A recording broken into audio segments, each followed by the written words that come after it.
This is Beyond the Bot. I'm going to talk about the science of simping over waifus, and I'm really scared to continue this video. Yeah.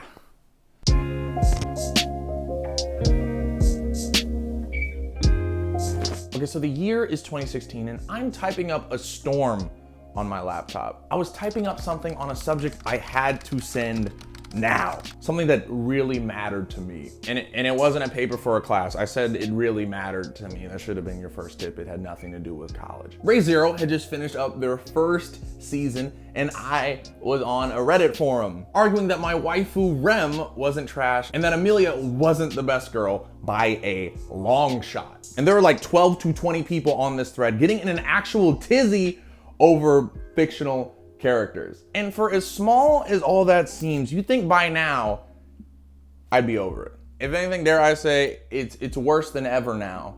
And it's a lot worse for a lot of other people too, specifically like people like Adrian. I remember getting in an argument with Adrian over the subject, and he said, and I quote, I gotta actually go through my messages here. IDK, I'm fine with people liking Rem, but I hate when people shit on me for choosing Amelia, which is why it's now become a show I actively avoid. You avoid it because of... God, why are you bringing me into this? And it made me think, why do we care so much? Why does Adrian care so much? Why? What's crazy is I don't watch Re:Zero anymore. You really stopped? I haven't caught up to season 2. I was just like, I feel no drive to watch the show anymore. No, you just don't want people to bully you. I don't like no bullying. Is this a little deeper than just a friendly debate over anime characters? The answer is yes, and it has a bigger effect on us and even the anime industry than we think. Which led me to downloading a document that let me semi-legally marry an anime character. I'm not joking. This is serious. I literally did that. I'm not kidding. You're married? No, I filled it out. Oh my God. Oh, Kurt. But we're getting to that. So the concept of the quote-unquote waifu debate, aka the best girl debate, aka the I'm arguing with people over which of these two fictional drawn Japanese characters is more suitable as a partner for the protagonist / me debate, is one older than any internet forum. But let's start where they became what I like to call syndicated. See, the word waifu was really just that, a word for everyone. Well, at least in Japan. See, the actual non-weeb term waifu is gairaigo, or loan word. Basically, a foreign word of international origin that the Japanese had to give meaning to when introducing themselves to the Western English-speaking world. One such being, well, wife, which became waifu. But like the proverbial big booby boomerang that it is, the word literally hit English-speaking anime fans right back in the face, much to their pleasure. Now adopted to be the form we know and love around 2005 to 2007, specifically with a scene from the anime series Azumanga Daioh. My waifu. From there on, it gained its colloquial use for English-speaking weeb debaters. Other terms for it came along as well, like best girl and best boy and husbando for their male counterparts. So to make this clear, English speakers gave them the words, and then Japanese speakers gave them right back, but to anime fans specifically. Maybe for the best, maybe. Ever since then, anime fans had a term to debate with when discussing their top waifu in a series. And if you've seen a waifu debate, you probably know how that goes. Every detail from looks, story impact, looks, compatibility with your most likely boring protagonist, looks, a bust size, actually a lot of times just bust size. It does get just a little weird sometimes. You'll find polls, threads, literal waifu tier lists, hundreds of posts long, or hundreds of thousands of views big. I like that video, okay, it was a good vid.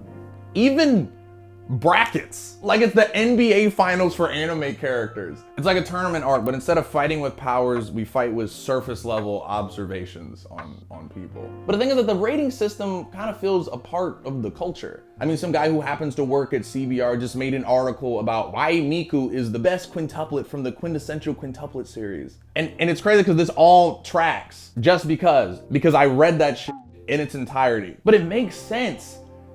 And it doesn't. I mean, a lot of fans are super passionate, sure, but why exactly? Why am I willing to put my life on the line for this thing some dude in his 30s drew one time. Why is this feeling so intense for us? Cue in parasocial relationships, which are in essence a one-sided relationship. You learn about them and they don't learn about you, which is a lot of my normal relationships in general. Any celebrity you like, entertainer, even you to me, that's a parasocial relationship. Like, I'm sure you feel feelings for me like disgust, contempt, and I don't know you, so parasocial. Y'all seen anime in public, y'all hate me. I hate me, it's fine. But in this case, I'm talking about the relationship between you and a fictional character. So someone who will never love you back. A lot like, again, a lot of my normal relationships in general, but that's beside the point. But what makes these relationships matter is that they can impact you on a similar level as a relationship you have in real life. And there's science behind it. A study conducted amongst TV watchers revealed that parasocial relationships, although not typically as strong, can resonate in our brains almost as strong as our normal ones, even if the character is fictional. Participants said they had similar emotional reactions to things the fictional characters did that they didn't know as the ones they would have when someone did it in real life. But I mean, I probably don't have to spit some like studies at you for you to like know that, right? Any character that ends up dead halfway through the show, Attack on Titan, I Hate You, makes you feel something. That hits you emotionally. You feel pain. For the same reasons, if I put a dog and a little girl in the same room, you might get a little PTSD. Full Metal Alchemist. Adrian flinched. I rest my case. I can't look at dogs and little girls the same again after that. But that's parasocial relationships, and these relationships get intense, and in turn, your defense over them does too. But they can get defensive for more than just one reason.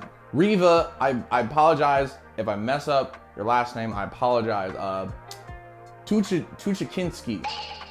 Riva Tuchakinski, a professor at the University of Arizona, proposed that not all parasocial relationships were the same, and that they could be conceptually divided into two types. Friendship, which means you're liking and trusting a character. Think the girl or dog, characters you like, cocking, you wanna be like buddy-buddy with. And then also romantic. So likings, loving, desire. Like maybe Yoko from Gurren Lagann if you have taste, Rem if you have more taste. Both are, I'm sorry. Adrian's is hurting right now. And having these relationships comes with mutual benefits, like making one feel happy, making one feel less alone, which is another way of saying, what if I want to smash though? And also why? What if I want to smash? What if I love them romantically, huh? What? Oh my God. Why did my dick move? Please keep that in. Oh, why did my dick move? I need to know. Now let's be real. This is a tale as old as time. Some of us want to do it with drawings. I said it. All right, I said it. I'm one of those people. I'm sorry. And it's fair to assume that if an attraction can occur with a character emotionally that's fictional, why not physically too? Like, but there's science though. Don't laugh at me. Don't laugh at me. No, it's just telling it all. Yeah, this is the real. No, I gotta explain. I gotta explain the science behind it. Why we simp. It's why we simp. It's why we simp. I couldn't really come up with a textbook definition for why, but the closest I could surmise this to is that fictional characters can translate to real people for us. And yes, I understand that I'm saying the close enough argument, but stick with me here. These people have the ability to personify anything. Like, just in the same way, if I have this smiley face and I name it Kiara, and I tear it up, your heart dies just a little bit inside. But beyond being two lines on a piece of paper, they express the human traits we want in a person. A good example is the staple of anime eyes, which are big ass eyes, like big ass eyes. In reality, having big eyes is usually an attractive trait to a reasonable degree. And you might be less attracted to a character with little eyes or smaller eyes. This is an example of neotenous protection, which is, quote, an evolutionary trait we like in our partners that shows that they are nurturing or kind and can also indicate youth and fertility. And now it's also starting to sound weird now, I know. Other traits like this can go in this fertility thing, like broad shoulders, big, yeah, you get the point. It's kind of wired in our brains. Why did my dick move? You get the point. It's kind of wired in our brains, and especially when it's drawn. Like, we can't perceive the difference. And the numbers don't lie either, so horny people, you aren't alone. Like, I just got facts to back up every weird thing I said. Oh my god. Meanwhile, is just like, do not sexualize anime children. Kurt, on the other hand, is like, no, he's right. You definitely should not. But your brain. oh no. Oh god. I don't agree with sexualizing anime children. Oh god. This is gonna be terrible. But a study done in October specifically regarding anime fans. Wild, I know. Really, it was wild. The anime fan study. From Akon and other anime websites asked if the participants had a waifu or husbando, and on a scale of 1 to 7, to what extent they felt an emotional connection to them and sexual attraction. Yeah. These results, not so shocking, came out at a 5.1. The romance and sexual attraction were strongly and positively related. And based off that, it's pretty fair to say this stuff can get intense. A lot more intense than a 5.1 in a lot of these cases. Maybe like an 8 out of 5. If you'll see in a second. See, I'm sure some of you have heard of Hatsune Miku, right? Like singing with the blue hair, like the fake anime idol girl. Yeah, her. Well, she's married to a real guy. At least her hologram is. Yeah, this is gonna get crazy. Yep, that's right. Akihiko Kondo, a 35-year-old Tokyo school administrator, actually married a hologram. Well, technically he and 3,750 people did. That hoe's not loyal. But that love he has for her is definitively real. There's also the classic story of Sao 9000, who married Nene Anagasaki. From Love Plus, a literal girl and a DS game. Like, he held a wedding for it and everything. Let's hope that battery doesn't explode. Never trust lithium-ion. Yo, chill. Relax.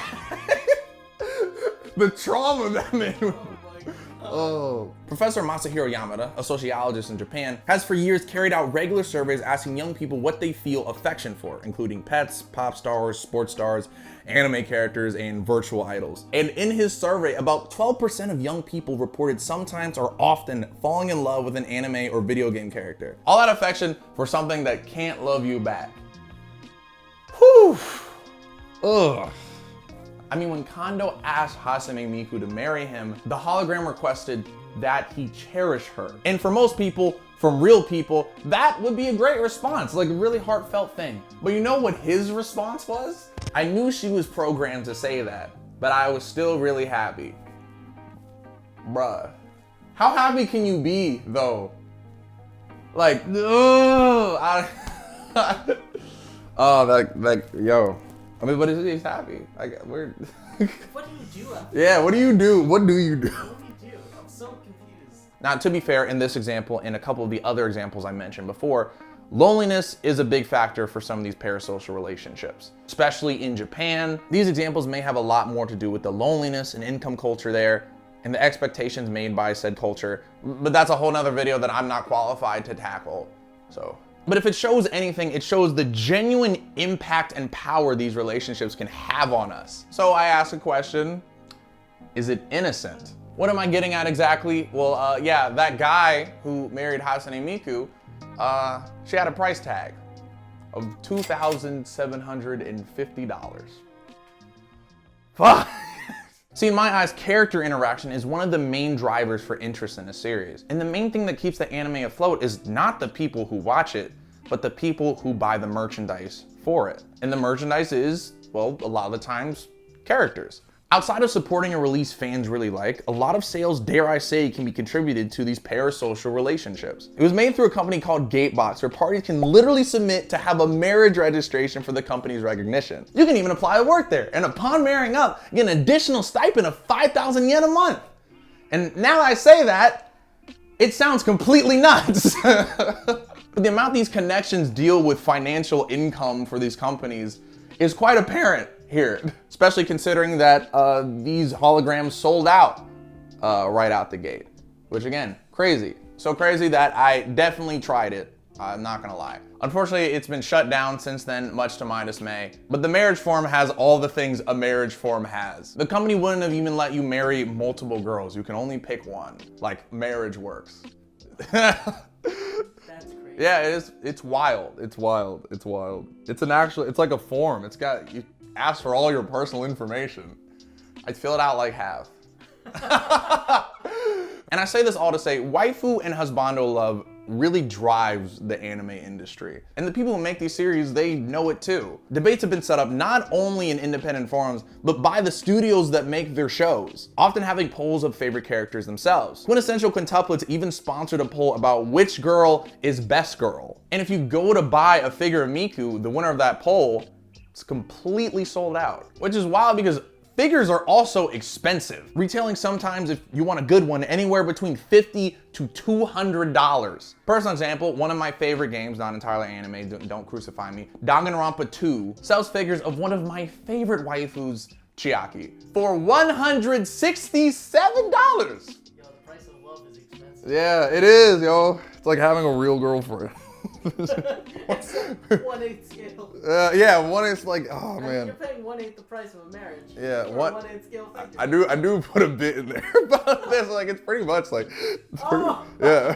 Which would have been a really big buy for me, but it didn't matter. Not because I didn't want it, but because it was already sold out for the second time. The popularity of the character, the power of that connection, it fuels more money for the franchise. I mean, just scouring the internet, I found people who've spent $500, $1,000, $2,000 on their waifus specifically. There are shrines dedicated to characters. Oh my god. And they celebrate birthdays with those shrines. Yeah, that wild. It's so crazy. Helga Pataki and Hey Arnold. It's just me, instead of like a bunch of her and it's a bunch of Arnold, it's me with a bunch of Rem. Speaking of Rem, hold on. Oh. Alright. Like, Hold on, have you seen this figure? scroll down. Oh! Not that high quality, but that's rent. Yo, that's a car payment, bro. If you already thought marriage costs a lot, imagine if your marriage had built-in microtransactions. Like, come on. But it does. You gotta buy the house, DLC, car. Bills come It's along. the same. It's the same. It's all the same. Now, don't get me skewed. I'm not saying that any of this is like true capitalist evil, at least in most cases. A lot of creators of our favorite shows need to sell stuff, you know, to live. Mangas work grueling hours, not always to see as much pay as they deserve for it. But what keeps these creators going is income. And what income comes is from purchases. And a lot of purchases come from the parasocial relationships from these characters. So I say this all to say, your connection to waifus literally drives the industry. But that's just how developing something likable works. They write a likable character because they want to make a good story. That story becomes a production. You connect with the character in that production, and you support the production because you like that character, buying merch connected to that. And that's what keeps the show moving. You have money. Yeah, because I can pay money. Because the problem is that I'm a functioning adult. That has never been an issue, except now. Yeah, I gotta be careful. I forgot, I probably shouldn't even hold it. Oh, round. Yeah, you should probably just... Yeah, I'm gonna put it down for the rest of this video. Oh yeah, I had it upside down. So next time you go to log on and strap up your armor for a waifu war, remember that it's actually pretty natural and that what you're doing is actually driving the anime industry. Weird way to take it, I know. I'm Kurt. I have a Rem doll. Thanks for watching. Kurt, and I have a Rem doll. Yo, much love to all our supporters, everyone who's watching me talk about this weird stuff, especially to our patrons, most specifically Sugar Joe, Andrew M, Critical225, and Kyle. Thank you guys so much. We appreciate you. All right, and now we got questions. This one specifically is from Christian, which is, what's y'all's favorite anime / manga trope or archetype? I've definitely classic tsundere. Be mean to me. And then also love me. I have problems there. There's something I need to fix. But I don't know, it's always appealed to me. It's a classic trait. Step on me. It's cool. I notice how this video progressed. It just gets worse and worse and makes me look bad. But I've committed to that role. It's not like I'm doing this for you guys. Baka. All right, that's it. Let's get the fire. Thank you for watching. Peace.